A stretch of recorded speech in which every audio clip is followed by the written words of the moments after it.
Sou o Denver Felix, Prime Connect com máquinas e fale com pessoas. Estou aqui com a doutora Silvia Oliveira. Vamos lá.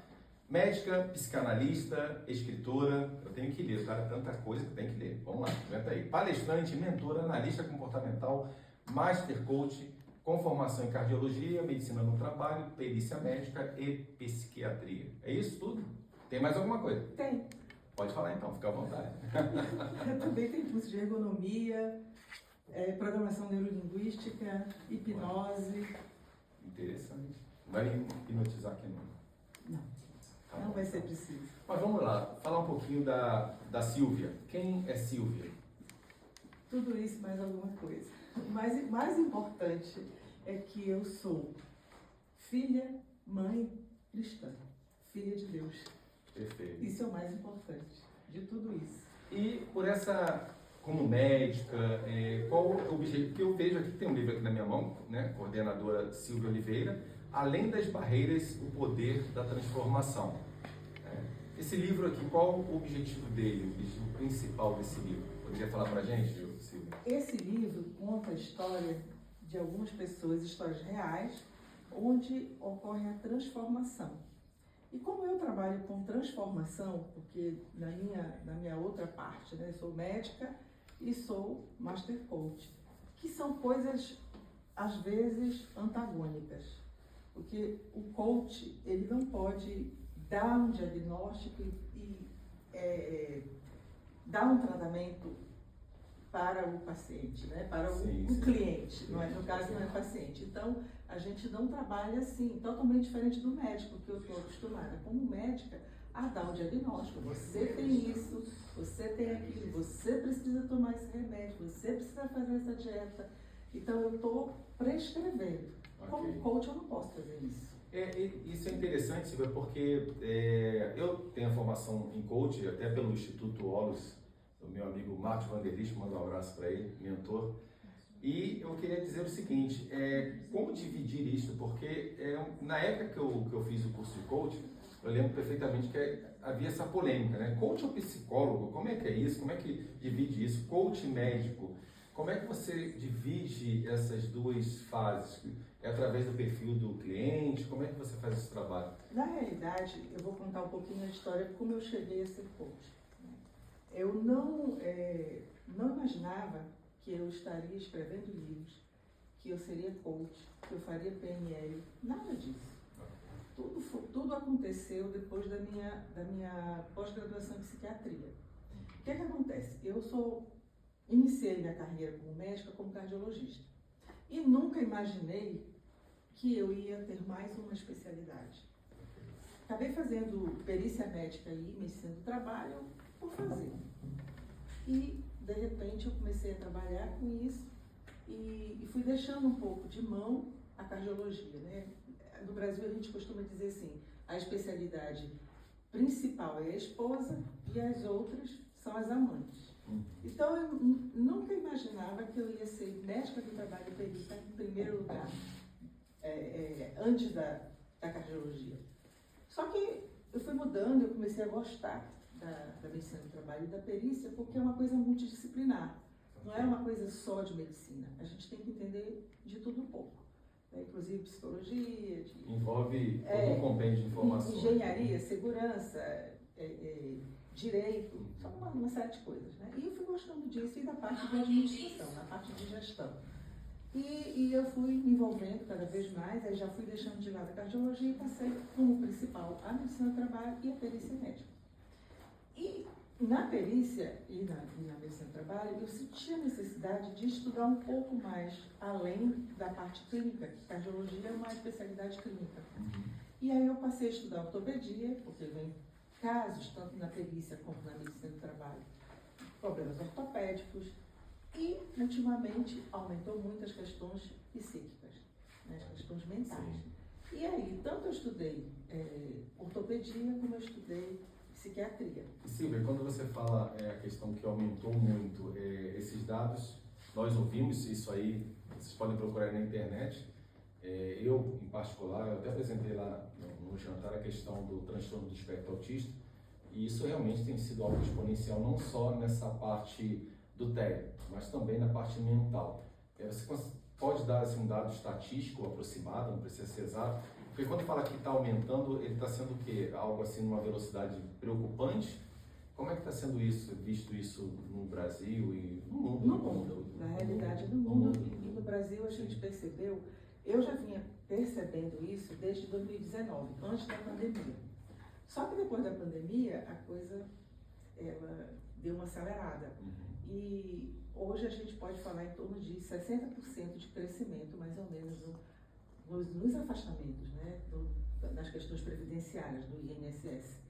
Então, na Previdência, até saiu recentemente um trabalho sobre isso, o quanto aumentou as questões de ansiedade e depressão, principalmente. O Brasil é considerado o país mais ansioso do mundo. E a doença que mais causa afastamento no previdenciário, que são as pessoas que passam de 15 dias e ficam meses e até anos afastados, dando um ônus muito grande para o governo, é a depressão. A depressão, ela, apesar de nós termos mais ansiosos, mas o que afasta mesmo é mais a depressão. Mas a depressão, ela hoje é um fato que, sendo identificado, ela, legalmente falando, ela já afasta. Porque é um conjunto de coisas, né? Conjunto de coisas. A pessoa é ansiosa, tem um transtorno, isso, e junta todos esses... Acaba que, às vezes, começa com ansiedade e caminha para a depressão. Okay. Né? Não necessariamente, mas Perfeito. Acontece muito. Às vezes a pessoa pode ficar só na ansiedade, porque tem vários tipos de ansiedade. O pânico é uma ansiedade. Ok. O toque é uma ansiedade. E o que levou, né, dentro de toda essa história magnífica, parabéns aí por essa caminhada, né, longa, acredito que não pare por aqui, mas o que levou a escrever um livro? Como é que é essa história de chegar a um livro? Né? Porque o livro é algo que realmente marca as pessoas. Quem não quer escrever um livro, né? Todo mundo, acredito que grande parte das pessoas querem deixar um legado. E já explicou a questão da finalidade, mas o que levou a Silvia a chegar no livro? Vou escrever um capítulo para contar a minha história, uma experiência. Como é que foi isso? Na realidade, eu já tinha escrito outros capítulos, inclusive... São 6, né? Desculpe te interromper, mas são 6 livros? É um pouco mais, né? Um pouco mais? Na época desse, já estão em 8 publicados. Olha. Aí tem 2 em vias de publicação e outros ainda na fase... Você que está pensando em escrever o primeiro, já está no 8º aí. Mais 2 que estão a ser para publicar, 10, né? Que sirva de motivação para você. Mas vamos lá, então. Sim, conta um pouquinho. Não teve um livro que será que eu vou dar conta? Eu escrevi sobre o desafio de ser médico e ser coach. Isso que a gente estava falando, né? Sim. E aí o que acontece? Quando me convidaram, quando o Renato me convidou para eu coordenar um livro, aí eu perguntei qual seria o assunto. Ele disse, você escolhe o assunto. E aí eu, trabalhando com transformação, porque você como coach, você promove que as pessoas vão, aquele famoso, saia do ponto A para chegar no ponto B, o que precisa ser feito. Isso tudo é transformação. Você só sai do ponto A para ir para o ponto B se você transformar ao longo do caminho. E aí eu pensei, conheço um monte de coach. Vou chamar todos que eu conheço para... Só que não foi bem assim, né? Acabou que não foram todos, nem todos são coach. Ô Silvia, eu vejo que você falando de transformação, você trabalha com parte mental, neurolinguística e tudo. Quando a gente fala uma palavra que dá um gatilho, automaticamente a gente associa a imagem que a gente está observando. Estou verificando aqui a capa, né? Uma borboleta. Eu acredito que não existe outro exemplo melhor de transformação do que uma borboleta. Né? Essa capa foi inspirada por você? Foi sua ideia? Como é que foi isso? Foi porque até o nome eu tinha pensado primeiro em metamorfose, né? Metamorfose. Mas como metamorfose, eu já não vai ser, vamos falar, fazer outra coisa, aí vem essa... Que está mostrando a metamorfose. Maravilhoso, né? Que é a metamorfose. Eu vejo aqui que membro da Academia Hispano-Brasileira de Letras e Artes. Fala um pouquinho aí desse reconhecimento. Isso é um reconhecimento, dentre outros, né? Exatamente. De vidas escritas, né? Okay. Eu, na verdade, assim, parece que eu fui mordida, picada pelo bichinho da escrita. E aí eu tenho uma facilidade muito grande de escrever. Porque primeiro, como médico, a gente faz muito relatório, a gente faz muita evolução, a gente é obrigado a escrever muito. Principalmente quando você faz lá o pericial. Sim. Só que eu estava acostumada a escrever coisa técnica.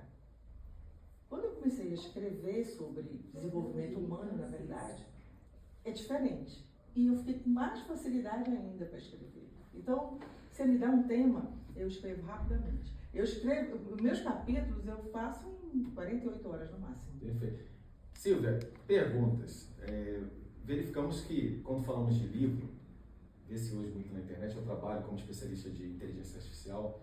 Infelizmente, ou felizmente, isso vai muito de cada pessoa. Algumas pessoas, eu escrevo um livro em 2 horas, né? Colocando ali numa inteligência artificial. É claro que ela não coloca a essência dela, ela não coloca ali de fato ela naquele livro, mas ela coloca algo para ser vendido. Eu vejo que os livros, principalmente aqui da editora do Dr. Renato, editora Lisboa, existe toda uma história, uma essência da pessoa dentro de cada história. Isso é fantástico. Isso é fantástico, porque as pessoas que nos assistem, muitas vezes quando falamos de livros, o livro hoje ele tem a sua força e continuará tendo. Porém, alguns nichos de negócio tentam banalizar e-books, criam em horas, minutos com a inteligência artificial, e isso tem deixado as pessoas preocupadas.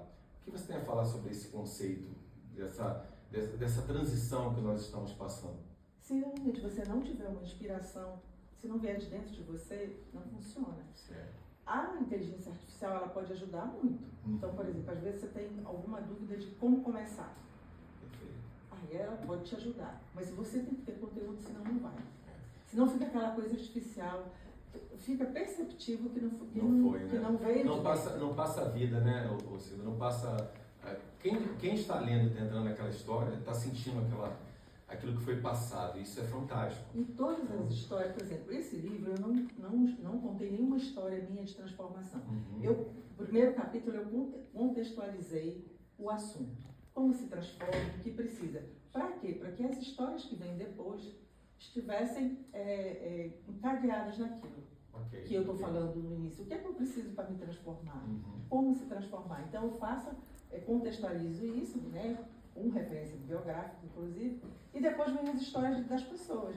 E essas histórias, elas vão desde a parte profissional, como da parte pessoal, ou as duas coisas juntas. Então, aqui nós temos histórias de tudo e nós temos coautores de toda parte. Nós temos coautores que moram na Itália, que moram na França, que moram no Uruguai, que moram na Austrália. Quer dizer, o mundo está aberto para aqui. E vamos lá, tá aqui, ó. Meu propósito é ajudar pessoas na busca do controle emocional para alcançarem pleno sucesso pessoal e profissional. Fala um pouquinho sobre isso. Sim. Aí, esse propósito foi quando eu comecei a fazer a pós-graduação em psiquiatria. Eu fui fazer psiquiatria não para ser um psiquiatra, para tratar transtornos mentais. Eu fui fazer psiquiatria para eu entender melhor as doenças relacionadas ao trabalho e as questões periciais. Eu tinha muita dúvida de que tem muita coisa errada, tem alguma coisa errada, porque do tempo que eu estudei psiquiatria para agora, depressão tinha tratamento, né? As pessoas ficavam bem e agora não ficavam. Tem alguma coisa errada. E realmente tem muita coisa errada, tem muito diagnóstico errado, tem muita gente sendo tratada com depressão e na realidade é transtorno bipolar, que às vezes a fase maníaca ela não aparece, ela fica como se fosse, sabe, aquela pessoa que fala demais, trabalha demais, gasta demais, ninguém percebe, acha que aquilo é o normal dela. E aí só vai perceber quando ela entra na fase de depressão. E aí começa a tratar com depressão e não vai ficar bom nunca com antidepressivo, tem que tomar remédio específico. Então isso foi a primeira coisa que eu vi de errado, diagnóstico errado. E a outra coisa de tratamento errado também, equivocado. E isso, Silvia, esse ponto é muito interessante, essa questão do tratamento errado, porque, obviamente, se começa errado, não vai dar boa coisa, né? E essa questão de identificar esses transtornos mentais, eu vejo como um desafio, porque é uma complexidade. Eu falo até porque, como eu tenho lido e me aprofundado na questão do transtorno do espectro autista, claro, é um nicho bem específico, mas quando falamos de transtornos mentais, né, eu acredito que é o DSM-5-TR, isso. não é isso? Que inclusive ele está dentro do compêndio da ferramenta que eu utilizo, da IA. Qual o trabalho que está sendo feito com esses profissionais em termos de evolução para poder ter mais eficácia, eficácia nos resultados? Está sendo feito um trabalho diferenciado? Na realidade, o que precisa é um médico ouvir a pessoa. O que acontece? tanto os planos de saúde como a questão do SUS, né, dos atendimentos gratuitos, é muita procura por pouco médico, então são agendas lotadas que o médico não tem tempo de conversar, porque para você fazer um diagnóstico psiquiátrico, você precisa conversar com a pessoa, com o familiar, para você ter uma ideia, porque eu preciso saber desde criança, né? da adolescência, como era, falar com as pessoas, porque às vezes, dependendo do diagnóstico que a pessoa tem, ela não vai te falar a verdade. Ela vai contar uma outra história e você precisa conversar separadamente com o familiar. E aí você pode chegar você ter uma ideia. Então, só vou te contar um caso rápido que aconteceu. Sim. Me chamaram para fazer uma avaliação de uma moça que era gerente de uma lanchonete, de um restaurante. E o pessoal estava muito preocupado porque foi dado um diagnóstico de burnout para ela, que ela tinha adoecido por causa do trabalho. Aí eu fui fazer a história dela e cheguei à conclusão que não tinha nada a ver com o trabalho, que não era burnout. Na realidade, ela era uma pessoa que trabalhava demais, ela chegava antes de todo mundo, trabalhava, não se cansava, porque ela estava na fase maníaca do transtorno bipolar. E aí, quando ela começou a ter surtos psicóticos, porque pode acontecer, e ela começou a quebrar tudo em casa e no trabalho, e viram que ela tinha alguma coisa errada. E aí, como ela trabalhava demais e ficava nessa, disseram, é burnout, está trabalhando demais, está cansada. Não tinha nada a ver. Na realidade, ela trabalhava demais, porque ela estava na fase maníaca, ela não dormia, ela ficava ligada no 220, como eles falam. Como o pessoal fala. E aí, depois que ela começou a quebrar tudo, começou a ter um surto psicótico, que saiu uma coisa de errada, aí, dificuldade de chegar até o psiquiatra, foi no médico de família, junto com uma psicóloga lá do bairro dela, né?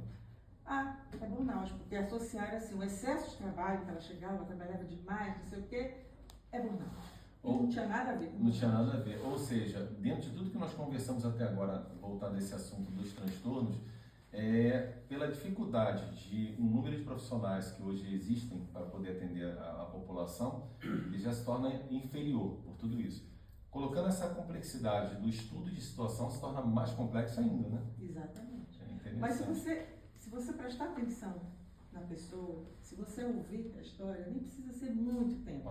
Eu, de cara, quando eu comecei a avaliar, eu digo, isso aí é bipolar. Aí tá, eu cheguei e disse assim, não, e aí, você já chegou aí no psiquiatra? Não, eu fui, qual foi o remédio que ele passou? Nítido, graças a Deus. Alguém deu o diagnóstico de que ela é bipolar. E Silvia, caminhando para o nosso finalzinho de podcast, vou fazer uma pergunta interessante. A sua história, primeiramente, parabéns, é espetacular, porque não são todas as pessoas que têm essa força, essa disponibilidade, essa vontade de aprender. Parabéns, isso é louvável. E, obviamente, somar com tudo isso aqui, com esses conhecimentos, para que tenhamos uma vida melhor. E eu vejo aqui o objetivo desse livro. O que você tem a dizer para as pessoas que ainda veem a questão do transtorno mental como um tabu? O que você pode dizer, olhando ali para a câmera, de uma forma que, claro, que elas entendam que ela consultar um médico na área de transtorno mental é importante para que ela possa se conhecer melhor. Podemos dizer assim que o autoconhecimento é importante também partir para esse caminho? Com certeza, o autoconhecimento é o início de tudo. Então, se eu me percebo diferente, se eu percebo que tem alguma coisa errada comigo, ou se de repente alguém percebe, porque às vezes você não percebe, mas alguém que está acostumado, um amigo ou a família, com certeza é o iniciar, e não tem que ter tabu, não tem que ter medo que estou ficando doida, que estou... Não, tem que procurar ajuda. Ou com um psiquiatra, ou um médico mesmo, um médico de família, né? Ou um psiquiatra, ou um psicólogo, ver o que está acontecendo de errado. Porque o meu objetivo é fazer com que as pessoas se percebam antes de precisar um tratamento, lógico que algumas doenças não tem jeito, né? Esquizofrenia, bipolaridade, não tem como. Entramos para uma área mais complexa. Mas é isso, ó. Estamos aqui então com a doutora Silvia Oliveira. Esse livro aqui maravilhoso. Com certeza, eu não li ainda, se eu falar para vocês que eu li, vou estar mentindo, mas com certeza irei ler Além das Barreiras, o Poder da Transformação, coordenadora doutora Silvia Oliveira. Tá? Então, Doutora Silvia, muito obrigado pela atenção, pelo carinho, Eu que tá agradeço. bom? E continue com essa força, aprendendo mais e mais. E o mundo precisa de pessoas assim que queiram transformar, né? A transformação começa primeiro em nós e, com certeza, nos tornamos luz para outras pessoas. A transformação é constante. É isso mesmo. Muito obrigado mais uma vez. E você que quer participar do nosso podcast, entre em contato comigo, ser parceiro, um patrocinador. E é isso, levamos informação, temos aqui diversos tipos de conversas, podcast. E mais uma vez, obrigado, doutora. Tudo de bom. Muito obrigada. Obrigado.